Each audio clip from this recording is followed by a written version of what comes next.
ఛత్రపతి శివాజీ జయంతితో పాటు పట్టణంలోని శివాజీ విగ్రహ ప్రథమ వార్షికోత్సవం మాటల్లో చెప్పే వ్యక్తిని కానని, అభివృద్ధి అంటే ఏమిటో త్వరలో చేసి చూపిస్తా అన్నారు. మహిళలకు శివాజీ అత్యంత గౌరవం ఇచ్చేవారని, యువత ఆయన అడుగుజాడల్లో నడిచి మంచి సమాజం కోసం ప్రయత్నం చేయాలని అన్నారు. పటిష్టమైన పాలన, అందరికీ సమన్యాయం జరగటం కోసమే శివాజీ యుద్ధాలు చేశారని అన్నారు.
చరిత్ర తెచ్చుకున్నట్లయితే ఈ సమాజ స్థాపన కోసం, హిందూ ధర్మ రక్షణ కోసం, భారతదేశం సంఘటితంగా ఉండడం కోసం మనం చేయాల్సినటువంటి పనులు ఏంటన్నది మనకు అందరూ కూడా స్పష్టంగా తెలిసే అవకాశం ఉంటుంది. కాబట్టి శివాజీ జీవిత చరిత్ర అందరూ కూడా తెలుసుకోవాలి.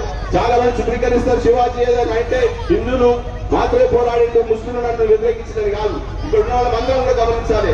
ఎక్కడైతే ముస్లిం అరాచక పాలన, ముస్లిం సైనికులు కావచ్చు, మొఘల్ సామ్రాజ్యం కావచ్చు, దక్కన్ సుల్తాన్ కావచ్చు, ఇక్కడ ఉన్నటువంటి ప్రజల మీద దాడులు చేస్తుంటే బెంపుల్లా విజృంభించి అక్కడ పోరాటం చేసింది తప్ప ఎన్నడూ కూడా కావాల్సిన కించపరిచిందో వాళ్ళు దాడులు చేయలేదు. మరి ఆయన ఆ రోజు పురాణి గౌరవించి ఆయన సైన్యం లక్ష్యాన్ని చేరుకోవడానికి ఆయన సైన్యంలో సైనికాధికారులు కావచ్చు, పరిపాలన మంత్రులు కావచ్చు కూడా ముస్లింలు ఉన్నారు. కానీ చరిత్ర మొత్తం నాటి నుంచి నేటికి పరిపాలించిన పాలకులందరూ కూడా ఆయన కేవలం ఒక సంబంధించిన ఒక మతానికి సంబంధించిన వ్యక్తులు కాదు. ఆయన మొత్తం భారతదేశానికి సంఘటితం కోసం, భారతదేశం సంఘటితంగా ఉండాలి, గోరక్షణ ఉండాలి, ఇక్కడ ఉన్నటువంటి స్త్రీలకు సంపూర్ణమైనటువంటి భద్రత ఉండాలి, స్త్రీలు అసమానత తొలగించాలి, సతీ సహగానం లాంటి వ్యవస్థలన్నింటినీ నిర్మూలించాలన్న ఒక గొప్ప ఆశయం కోసం పోరాడి అణచివేతకు తిరుగుబాటు చేసి తప్ప ఎవరిని ఇబ్బంది పెట్టాలని కాదు. మనం అందరికీ అందుకే చెప్తా ఉన్నా ఈ సందర్భంగా మరి శివాజీ మహారాజ్ యొక్క జీవిత చరిత్ర అందరం తెలుసుకుని ఇక్కడ ఉన్న వాళ్ళందరం కూడా మరి వారి యొక్క పోరాట పట్టుమను వారు ఏ రక్షణ కోసం అయితే ఏ ధర్మం కోసం అయితే భారతదేశ సంఘటిత కోసం అయితే పోరాడిండో ఆ యొక్క ఉనికిని ఆ యొక్క స్ఫూర్తిని మనం నరనరా నిలుచుకొని ముందుకు పోదామని అందరికీ కూడా మీకు పిలుపునిస్తూ, అంతేకాదు ఈ రోజు ఇక్కడ మెదక్ పట్టణం నడుపుతున్న మరి శివాజీ మనకందరూ కూడా ప్రతి వాడ నుంచి ప్రతి గల్లీ నుంచి కూడా మనం ప్రధాన కూడల్లో మనం ఏర్పాటు చేసుకున్నాం. శివాజీ మహారాజ్ చూసినప్పుడల్లా మనకు అది ఒక స్ఫూర్తిని కలగాలి. ఆ శివాజీ మహారాజ్ యొక్క ఆ అడుగుజాడలో మనం నడవాలి. ఈ భారతదేశం ఇంకా సంఘటితం కావాలి. వాస్తవానికి ఇన్ని రోజుల తర్వాత అంటే దాదాపు 60-70 సంవత్సరాల స్వాతంత్రం తర్వాత ఇప్పుడిప్పుడే భారతదేశం ప్రపంచాన్ని శాసించే స్థాయికి, ప్రపంచంలో అగ్రదేశంగా నిలబడే స్థాయికి మనం పోతా ఉన్నాం. దానికి శివాజీ మహారాజ్ కూడా స్ఫూర్తిగా ఈనాటి పాలకులందరూ పేరు పేరున నా హృదయపూర్వక ధన్యవాదాలు, అభినందనలు, నమస్కారాలు తెలియజేసుకుంటా ఉన్నా. మరి మీ అందరు కూడా ఒక్కొక్కసారి శివాజీ జయంతి శుభాకాంక్షలు కూడా మనస్ఫూర్తిగా హృదయపూర్వకంగా తెలియజేసుకుంటా ఉన్నా. మరి మొన్ననే మేము నిర్ణయించుకోవడం జరిగింది. మరి ఈ శివాజీ జంక్షన్ ని, ఈ రామదాస్ చౌరస్తాని బ్రహ్మాండంగా అభివృద్ధి చేసుకునే విధంగా, బ్రహ్మాండంగా అభివృద్ధి చేసే విధంగా మరి మేము నిర్ణయం తీసుకోవడం జరిగింది. ఈ మెదక్ అభివృద్ధిని మరి ఈ జంక్షన్ నుంచే, ఈ రామదాస్ చౌరస్తా నుంచే మొదలు పెడతానని చెప్పి మీ అందరు కూడా మాటిస్తా ఉన్నాం. కాబట్టి ఇప్పుడే కాదు, మీరు బతుకున్నంత కాలం, నేను బతుకున్నంత కాలం మన అనుబంధం, మన సంబంధం ఇట్లనే ఉండాలి. మీరు ఎన్నికలప్పుడు నాకు మాట ఇవ్వడం జరిగింది, నన్ను మీ యొక్క కుటుంబ సభ్యుడిలాగా సాదుకుంటారు, మీ యొక్క కొడుకులాగా మన్మన్లాగా మరి నన్ను చూసుకుంటారు అని చెప్పి మీ అందరు కూడా మాట ఇవ్వడం జరిగింది. అదే విధంగా మీ అందరినీ కూడా మరి ఒక కుటుంబ సభ్యులలాగా మరి నేను కూడా చూసుకుంటానని చెప్పి మరి మీ అందరు కూడా మాటిస్తూ, అభివృద్ధి అంటే ఏందో మాటలల్ల కాదు చేతలల్ల చేసి మీ అందరు కూడా చూపెడతామని చెప్పి మీ అందరు కూడా మాటిస్తా ఉన్నా. నేను గట్టిగా మజా వస్తుందా? సపోర్ట్ గట్టిగా సపోర్ట్ మీరు కొట్టారా ఇక్కడ? కాబట్టి మరి ఇంకొకసారి మీ అందరు కూడా పేరు పేరున మనస్ఫూర్తిగా ధన్యవాదాలు, అభినందన తెలియజేసుకుంటూ ముగిస్తా ఉన్నా. థ్యాంక్ యూ, ధన్యవాదాలు.